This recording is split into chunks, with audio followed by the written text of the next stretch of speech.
Good morning and welcome to Fast Horses Today. It is Saturday morning, the morning of the Breeders' Cup World Thoroughbred Championships over at Del Mar. So we are finally here with the main events, and let's get started. We got an early start over at Del Mar. Their card starts about 10 o'clock Pacific time, so 12 o'clock here in the Central Time Zone. So I'm going to skip over the first couple races, and I do have a few win bets to make today throughout the Breeders' Cup card. We're going to start out in the third race.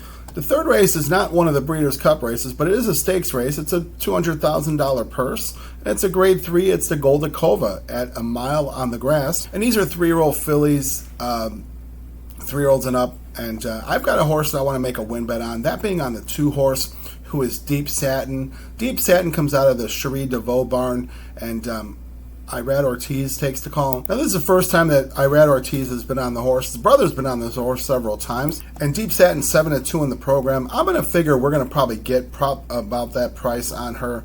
I like her last couple races. I thought that she ran really nicely over at Saratoga. Her last 3 races were very good.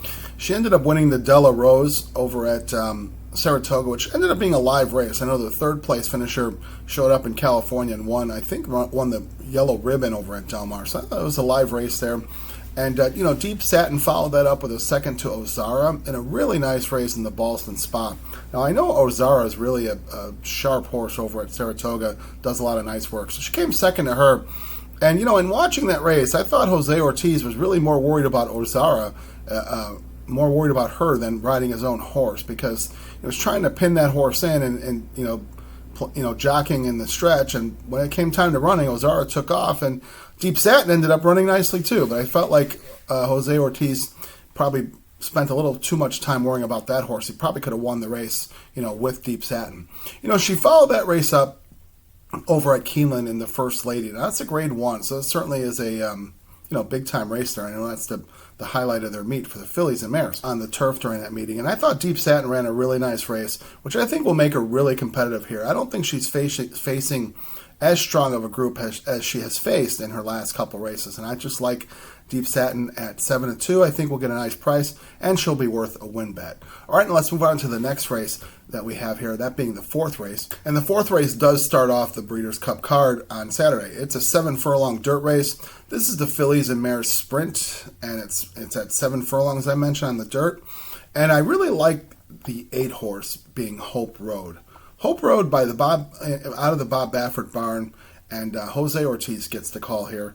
And Ortiz had the horse last time. The horse ran in the Ballerina, the grade 1. But this horse does have a good record over at Del Mar, having won 3 of her 5 lifetime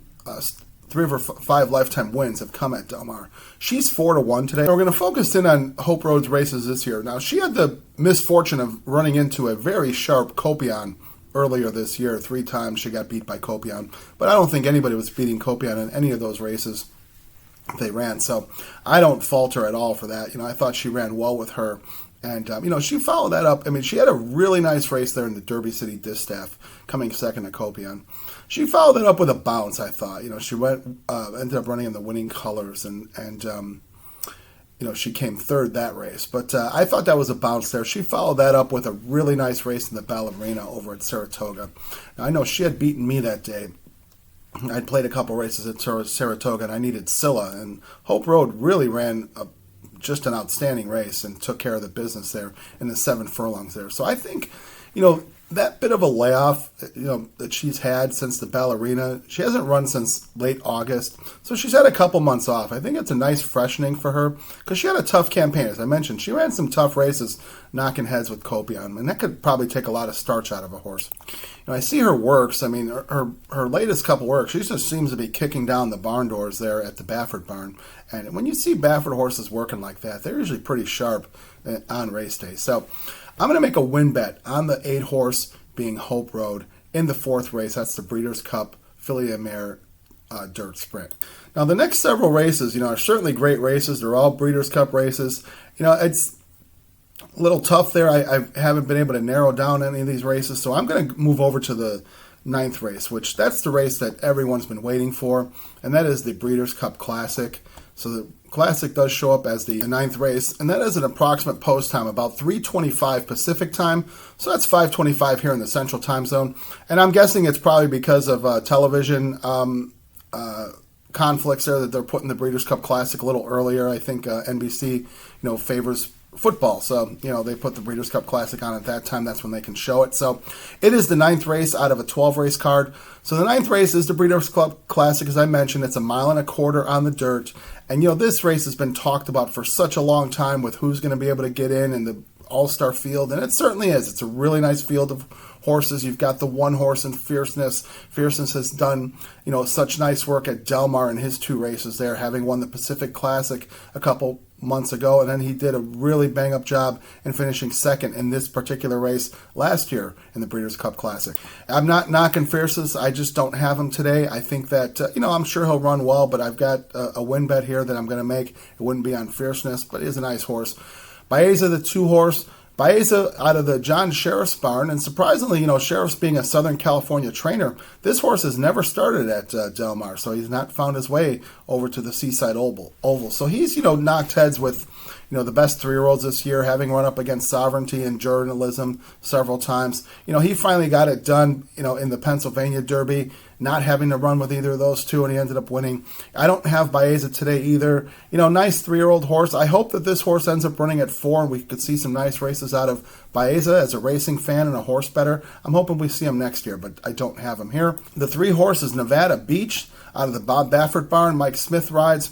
This horse comes off a win in the Goodwood over at Santa Anita. This is a lightly raced 3-year-old, having run 4 times. And 3 out of 4 of those are winners. Now, I don't know if Nevada's going to be part of the pace in this race. I'm not sure. I know Chad Brown sent a rabbit in, but, I don't have Nevada Beach. Lightly raced horse. Hopefully we'll see him next year. Maybe he'll be a big factor. The 4-horse, as I mentioned, Chad Brown did bring in a rabbit, that being this horse, Contrary Thinking. Now, this horse is really, I think, he's just here to help his barn buddy in Sierra Leone, and I think he'll do just that. So I don't know if, the instructions are just get out and go as fast as you can, or, if somebody tries getting out inside of you, just maybe, make it competitive and cook it up. I don't know, but they'll have to figure that out. Laurent Giroux is on the horse. He's, as I mentioned, the rabbit. I don't see him finishing anything but last, but he is here to set up and do some work for another horse in the race. 5-horse, Forever Young, the Japanese import. As we've seen, he's come over to this country a few times, having run big in the Kentucky Derby, and, running pretty nicely in the Breeders' Cup Classic as well last year. Now, Forever Young is 6-1 today, and I don't have him. Maybe we can play him underneath. It seems that he's a really nice horse, but I don't know. I don't know that he's as good as a couple others here in this race. Sovereignty, our favorite horse here, he ended up scratching, so he's out of the race. That leaves the 7-horse, Sierra Leone. Now, Sierra Leone will be my bet here in the Breeders' Cup Classic. I really like this horse here. Chad Brown brings this horse in off, a bit of a freshening. We haven't seen him since late August. Flavian Pratt in to ride again. Pratt's been on this horse. Now, this is the defending champion here in the Breeders' Cup Classic. He really got it done in fine fashion last year in this race. He's 8-1 in the program. I don't see that being the case, with the scratch of Sovereignty. It'll kind of leave these odds in flux.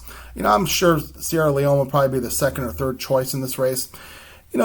We all know his style. He's a come-from-behind horse, needs some pace to run at. He'll get some pace because they brought in the rabbit, but, if you look back and see how he ran in the Breeders' Cup Classic of last year, that was a really, really impressive race. Now, I know this is a tough field here, but I think last year's field might have been tougher for Sierra Leone just because he had to run with 14 horses. And, when you're talking about a horse that comes from behind, they can always get in some traffic and get into some problems with a big field.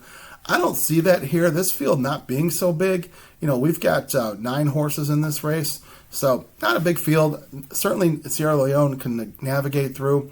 I think, it looks like he liked Del Mar. He liked it a whole lot last year. And, Flavian Pratt certainly knows how to ride this oval. He's won many, many races over at Del Mar. I think he'll have him in a great place. Now, I like Sierra Leone's last couple races. I mean, he ended up winning the Whitney over at Saratoga. And, the Jockey Club Gold Cup, you look at the PPs and you see that he came second to Antiquarian.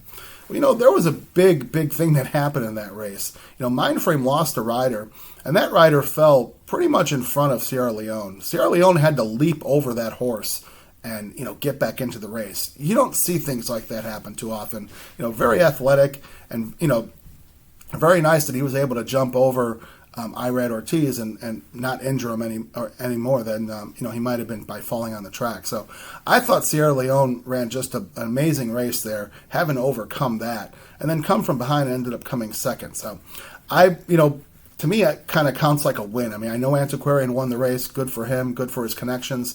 But Sierra Leone, certainly no shame in that race. I thought it was a major step. And I like the horse, how he's training into this race. As I mentioned, I like the fact that Chad Brown gave him some time off. This horse has had a hard couple campaigns as well. So I think he comes in fresh air. I think Sierra Leone is going to be ready to go. I think the pace should be to his liking. Like I said, they brought the rabbit in. Maybe Nevada Beach goes with him. I don't know, but I'm not sure it'll matter. Sierra Leone will be my win bet in the Breeders' Cup Classic. You've got the 8-horse Mindframe, 9-horse Journalism. Journalism should take some action. We've got the big rider switch with Jose Ortiz. We'll see if Jose Ortiz makes a difference, more so than Rispoli did in his rides. People love Journalism out there in Southern California. He was a big favorite in the Pacific Classic, ended up coming second to Fierceness. And Journalism could, maybe hit the exacta or the trifecta. But again, my win bet here is Sierra Leone in the Breeders' Cup Classic. All right, now let's recap the day and recap the bets. Okay, so for Breeders' Cup Saturday, November 1st, over at Del Mar, we've got 3 win bets to make here in the Breeders' Cup Day. We're going to start out in the third race. Go with the 2-horse, Deep Satin. 4th race, 8-horse, Hope Road. 9th race, the 7, Sierra Leone. Now, I'm making those 3 win bets. If you want to make those win bets, I wish you the best of luck. If you want to use those horses in some of your multi-race wagers, they certainly have, a lot of pick 3s, pick 4s, pick 5s throughout the card. Whatever you decide to do, I wish you the best of luck. Let's wish the folks over at Del Mar and the Breeders' Cup a very safe day of racing today. Let's wish ourselves some good luck and some good trips. We'll maybe get some good results on these win bets. So as always, I thank you so much for watching Fast Horses today and listening to the picks. Thank you to everybody who's hit the subscribe button. If you haven't done so, do me a favor. I need to get some more subscribers here. I've had YouTube putting ads on my videos, and I don't get anything out of that. So I need some subscribers to help me out here, please. It doesn't cost anything. You just hit that subscribe button, and it delivers the content to you. You can always like, dislike, make comments, good comments, bad comments. I promise to respond to everything. Let's create a discussion. So I wish you the best, and I wish everybody the best with Breeders' Cup Saturday at Del Mar, where the turf meets the surf. Have a wonderful Breeders' Cup Saturday.